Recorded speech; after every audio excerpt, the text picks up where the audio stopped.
Қайырлы күн баршаңызға. Бүгін сіздермен өте дәмді сливочный суп с фрикаделькамен дайындайтын боламыз. Ең алдымен бізге тауықтың төс еті қажет болады.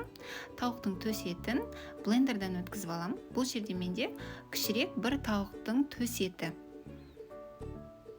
Блендерден өткізіп алған соң кеңірек ыдысымызға салатын боламыз.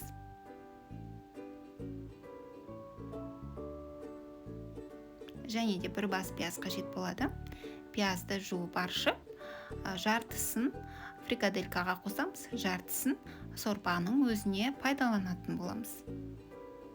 Пиязымызды да ұсақтап блендерден өткізіп алатын боламыз. Сіздерде блендер болмаса, мясорубкадан өткізсеңіздер болады. Сәл тұз қосамыз, қара бұрыш қосамыз және паприка қосамыз. Паприка менде копченый. Копченый паприканы базардан сатып алдым. Сіздерге де осындай копченый паприка алуға кеңес беремін. Ерекше әдемі дәм береді. Жақсылап араластырып, сіңдіріп қоятын боламыз. Оған дейін 2 үлкенірек картопты аршып, осылай кубик қылып турап алатын боламыз.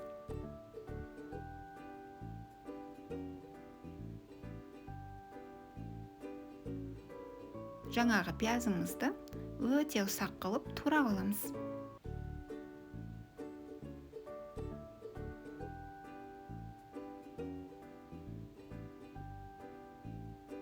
Және бізге бір сәбіз қажет болады. Сәбізді аршып, осындай ұсақ үккіштен өткізіп алатын боламыз.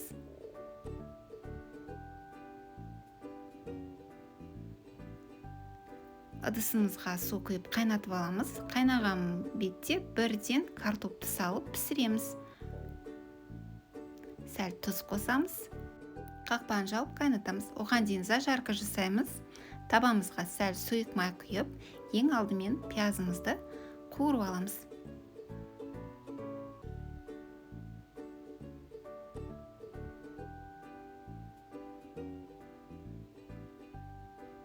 Пиязымыз қуырылғанша фрикаделькамыз жасаймыз. Қолдарыңызды сұйық маймен майласаңыздар болады, сумен ылғалдап алсаңыздар болады. Тауықтың фаршы қолға жабыспас үшін. Мен осылай қолымды сулап алдым. Арасында пиязымызды қарауды ұмытпаймыз, күйіп кетпеу қажет. Біраз қуырылған соң сәбізімізді салып, жақсылап араластырып, баяу отта қуыратын боламыз. Фрикаделькаларымызды дайындап алдық. Менде тауықтың фаршы пиязбен араласқан соң сәл сұйықтау болды. Оған еш нәрсе, жұмыртқа қоспаймыз. Картопымыз сәл қайнады. Ендігі кезекте фрикаделькаларымызды саламыз. Салғанда қолдарыңызды күйдіріп алмай, абайлап салыңыздар. Фрикадельканың формалары сәл кішкене қисық болса да, уайымдамаңыздар. Ол піскен кезде, ыстық қайнаған суға салған кезде осылай кішкене болса да ісінетін болады.